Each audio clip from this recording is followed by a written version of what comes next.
The recruitment of DeAndre Hopkins is on. We're going to talk about that, plus break down the last day of Titans mandatory minicamp on today's edition of the Locked On Titans podcast. Let's get it.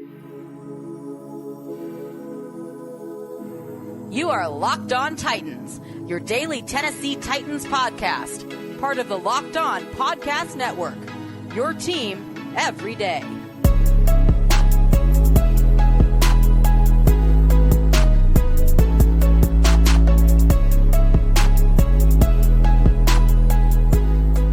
Welcome to the Locked On Titans podcast. I am your host, Tyler Rowland. Titans fans, we got so much to talk about on today's show. Jeffery Simmons is recruiting DeAndre Hopkins. The Titans pass rush dominated practice, and Mike Vrabel gives us some major updates on certain injuries. Before we get into all of that, I do want to let you guys know that today's episode is brought to you by Birddogs. Go to birddogs.com/LockedOnNFL. And when you do, enter the promo code LOCKEDONNFL. They're going to throw in a free custom Birddogs Yeti-style tumbler with every order of their pants, their shorts, their joggers. They're absolutely fantastic. But also want to thank you guys for making the Locked On Titans podcast your first listen every day, Monday through Friday. Tennessee Titans content all year round, always for free. Make sure you get subscribed, stay subscribed to the Locked On Titans podcast, where it's your team every day. Moving right into the DeAndre Hopkins recruitment. Jeffery Simmons spoke with NFL Total Access on Wednesday night, and they asked him about a bunch of different things. But one of the things that they talked to him about was DeAndre Hopkins and the possibility of him being added to the Tennessee Titans. As my everydayers know, we talked about DeAndre Hopkins a ton yesterday, why it makes sense for the Titans, how they can financially take care of getting DeAndre Hopkins on the roster. If you missed any of that, make sure that you go back and check that out. But Simmons was asked whether or not he was recruiting DeAndre Hopkins. And this is what Jeffery Simmons had to say, quote, "It's crazy. I didn't know until today," talking about Wednesday. "And of course, I already sent a DM. Come on with it. You already know what's up." That's what he sent to DeAndre Hopkins. Simmons kept explaining, "I already know what type of player he is. Being able to play against him and get ready to play against him. Just watch the film, man. DeAndre Hopkins. That's the guy we got to stop." And everyone having a lot of respect for DeAndre Hopkins. He's been around the game for a long time. His playmaking ability, and I'm sure his leadership, what type of teammate that he is the reason why everybody wants him on their team. Simmons said, "I would love him on our team. Hopefully, I see him while he's in town, and it would be lovely to have him on our team to help us not rebuild and to help us get some wins this year." End quote there. Simmons also talked about the Titans rebuilding, and this isn't a shocker to anybody. Simmons said he doesn't want to rebuild. He's not interested in rebuilding. He wants to win games, which, again, no shock to hear Jeffery Simmons say that with the competitive player that he is. But we're talking about DeAndre Hopkins right now, and I think we heard another Titans player talk about DeAndre Hopkins after practice on Wednesday, and it was Treylon Burks. And I have to come to Treylon Burks' defense here, because some of the national media took a part of Treylon Burks' quote and tried to run with it and make Treylon Burks look bad. But if you look at the full quote of what Burks had to say, it's not bad at all. So I just want to dive into the quote of what Burks actually said about DeAndre Hopkins, and then we'll talk about how it's been twisted and why it's just purely ridiculous. But this is what Burks said about the potential to add DeAndre Hopkins. He said, quote, "He's an awesome player, great player. It would be fun to play with him." He also said, "If we end up getting him, then we get him. If we don't, then we don't. No offense to him. He's a great player. I'm just glad I like who we have here." The last part, no offense to him. He's a great player. I like playing with who we have here.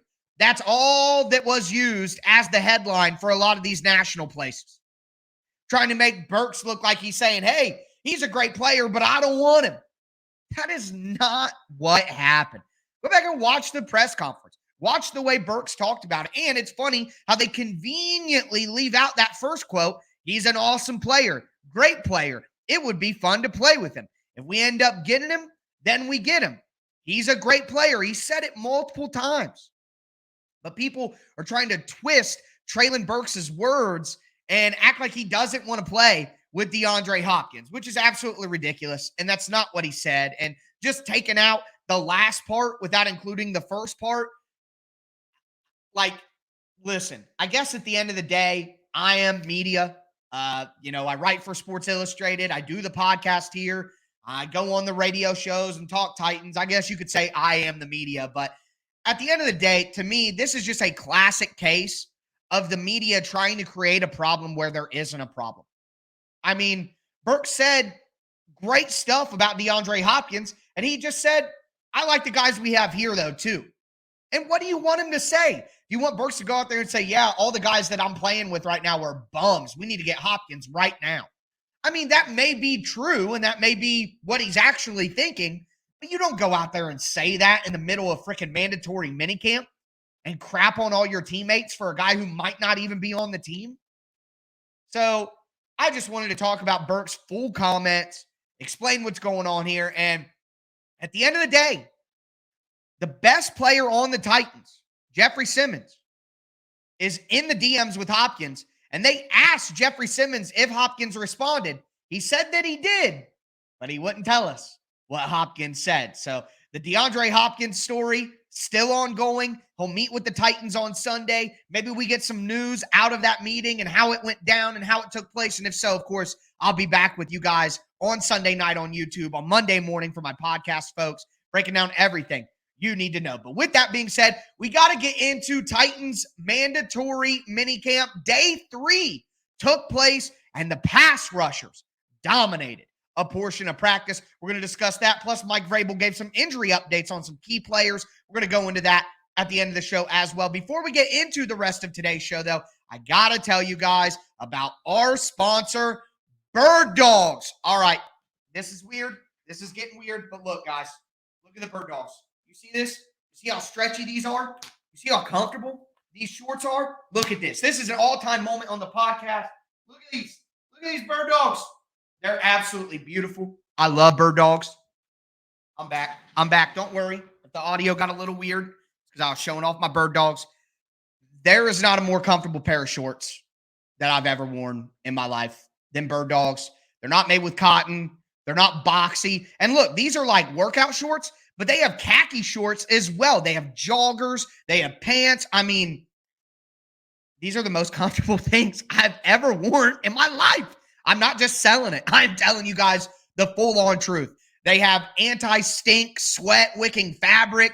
You keep cool. You keep dry all day. If you're going to go out golfing, you're going to work out, you just want to look good out there in some khakis, you got to go to Birddogs. Birddogs.com/LockedOnNFL.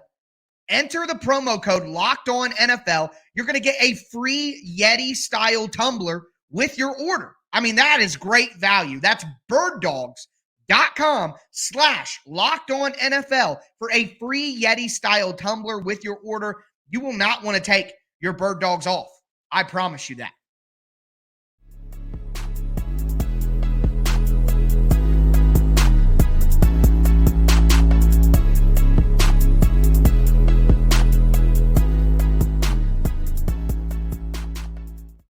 Titans fans, let's continue today's edition of the Locked On Titans podcast. We just talked about the recruitment of DeAndre Hopkins by Jeffery Simmons, the quotes from Treylon Burks that were twisted in a weird way. So we covered all that. Now I want to get into Titans practice from Thursday. And look, we talked about the defense winning on Tuesday, which was more about the defensive backs and them knocking passes away, getting interceptions. Then the offense was able to get some get back on Wednesday and score some touchdowns. The quarterbacks had some success. But on Thursday, especially in the red zone period, the Titans pass rush were the big winners of the day. So Danico Autry had a sack. Kevin Byard got around Peter Skoronski on a blitz and had a sack. Caleb Murphy had a sack. And I think it was 4 out of 10 reps, passing reps in the red zone, the Titans were able to get a sack. I mean, that is domination. And I just want to take a moment and talk about Caleb Murphy, the undrafted free agent out of Ferris State. 40 sacks in the last 2 years, of course, lower level college football, but nonetheless. To me, there is just something about Caleb Murphy. I would take Caleb Murphy off or over Sam Okwe-Enonu right now. Right now.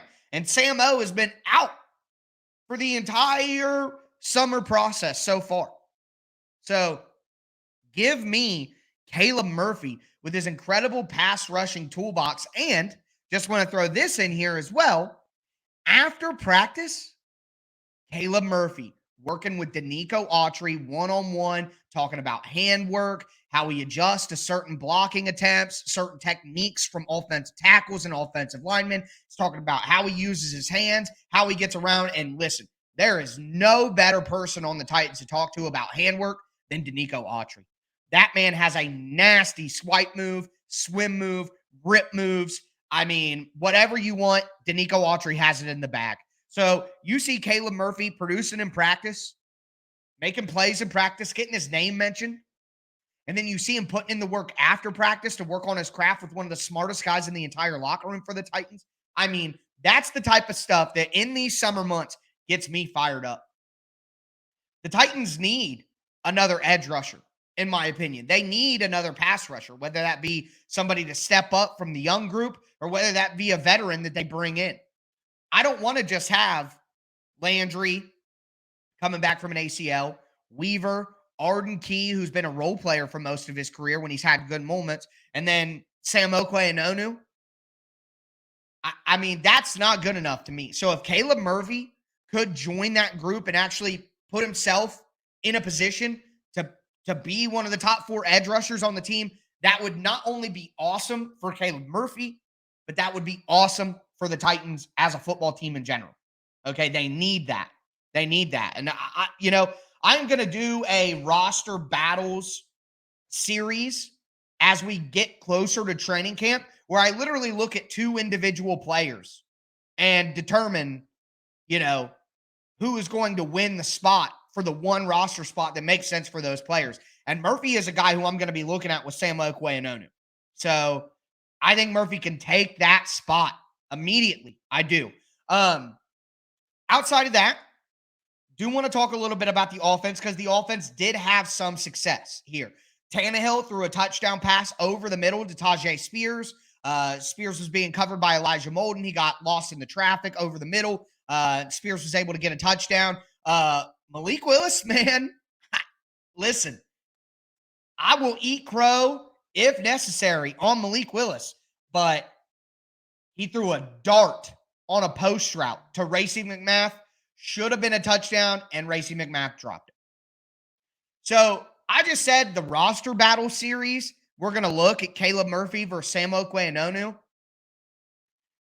Racey McMath is another guy who his roster spot is in jeopardy.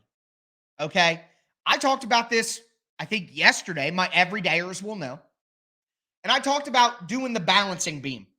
You got to look at Colton Dow, Titans 7th round wide receiver, and Racey McMath, former 6th round wide receiver, and look at them from 2 categories. One is their receiving skill, and one is their special teams ability. Okay? So I think Racey McMath has much more special teams ability than Colton Dow. He's a more physical player. But I think that Colton Dow is a much better receiver in terms of his actual ability to run routes, catch the ball, make plays afterwards. Racey McMath, to me, is not a wide receiver in the NFL. He is a special teams only player. I think that Colton Dow could add a little bit of value on special teams. So when we add the 2 categories together, to me, the aggregate score goes to Colton Dow. And we're hearing about Colton Dow catching 2 touchdowns yesterday, Colton Dow flashing over the middle of the field, all that. And then on the flip side, we're hearing, Racey McMath dropped a dime from Malik Willis on a post route that should have been a touchdown. Racey just isn't a good enough wide receiver. It just is what it is. He can't catch. He doesn't run good routes. I haven't liked his demeanor in interviews. And I know, like I talked about yesterday, again, my everydayers will know, I probably put too much stock into guys' demeanor in interviews, but it means a lot to me. Their confidence, how they speak about their abilities, just the fire in their eyes. And to me, Racing McMath looks like a guy who knows that it's over for him with the Titans. So give me Reggie Roberson. Give me Colton Dow. Give me Jacob Copeland, quite honestly. I'd go with any of those guys over Racing McMath as it stands right now. I do want to mention this on the very last play of practice. Will Levis rolled out after getting pressured. He might have been sacked, but you never really know. You know what I mean? But he rolled out with pressure in his face and threw a strike to Josh Wiley, diving in the end zone. Touchdown. Gets you excited. Makes me feel a little Wiley. You know what I'm saying? Anyways, with Trevon Wesco not participating still, big moments for Josh Wiley here to really get some critical snaps, show off what he can do, and earn himself some reps in the regular season. But that is a breakdown of the last day of Tennessee Titans minicamp for you guys. Obviously, there's an OTA next week. One of those will be open probably compared to every mandatory minicamp practice was open to the media. So we'll talk about some other things next week, but that is a full breakdown of the defensive and the offensive side of day 3 of Tennessee Titans mandatory minicamp. My God, it's been so fun breaking down minicamp with you guys, and can't wait to get into training camp and all that. So make sure that you get subscribed, stay subscribed to the Locked On Titans podcast Monday through Friday, daily Tennessee Titans content all year round, always for free. Throw a thumbs up on the video as well if you're liking what you're seeing on this episode. It goes a long way to help the channel, and I appreciate it. But we got to talk injury news in just a moment.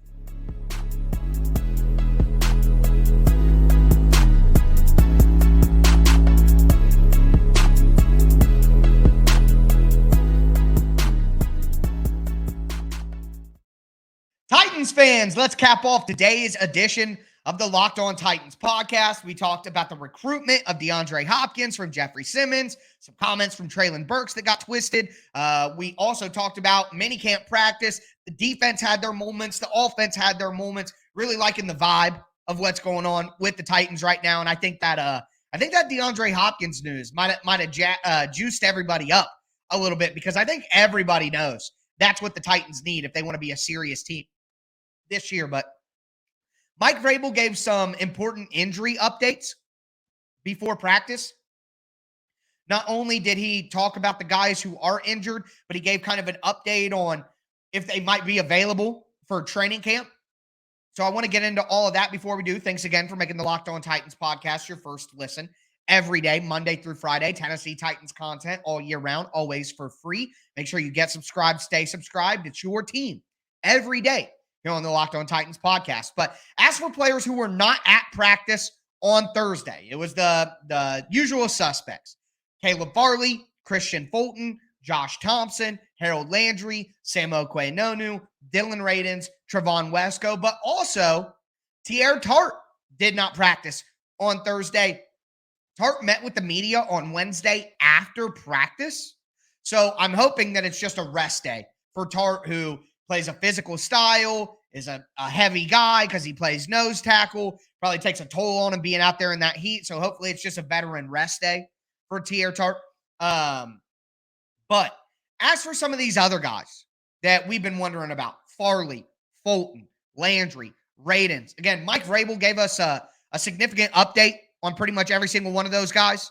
For Christian Fulton, Mike Vrabel said that he wouldn't confirm that Fulton is dealing with any soft tissue injuries, which repeat offender. There you go, Fulton. Maybe this is what Vrabel was talking about.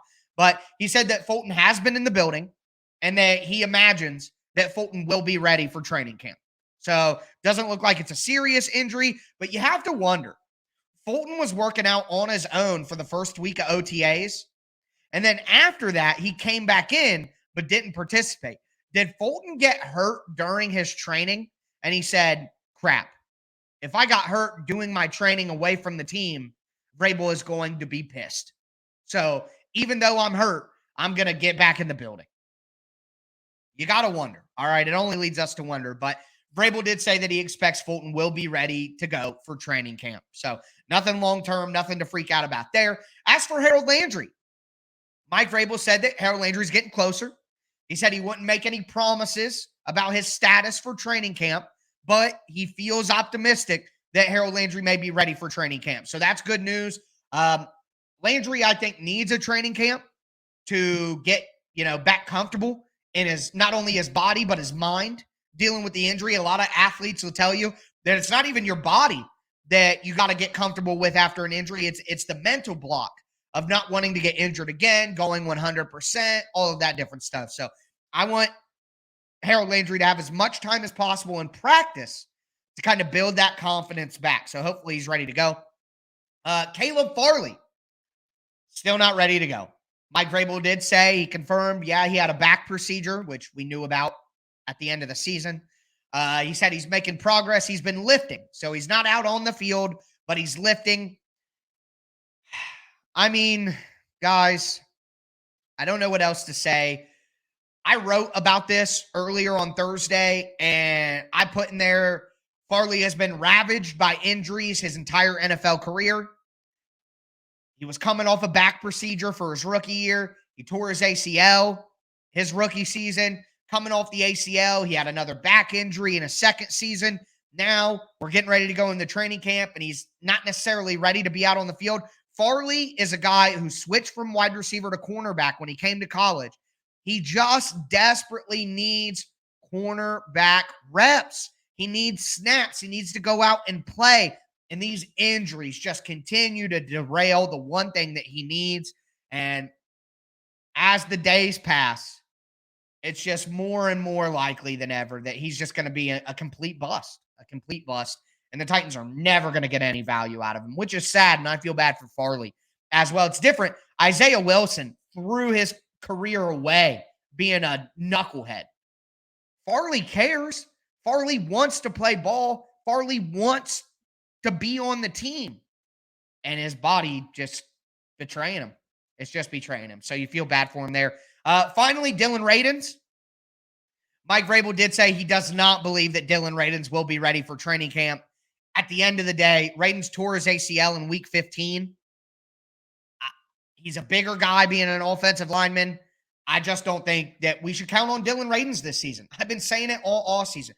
Don't factor him into your offensive line discussions. Don't even bring him up when we're talking about starters or anything like that. Mike Vrabel has kept Dylan Radins in the doghouse his entire career, and now he's coming off a late season ACL tear. If I were you, I would just out of sight, out of mind for Dylan Radins until we get something more concrete saying that he'll be around. So with that being said, though, that is going to do it for today's episode of the Locked On Titans podcast. That is going to do it for this week of the Locked On Titans podcast. I'm so excited to be back with you guys next week as well, but that'll do it for me today, folks. As always, I am your host, Tyler Rowland, and this was Locked On Titans.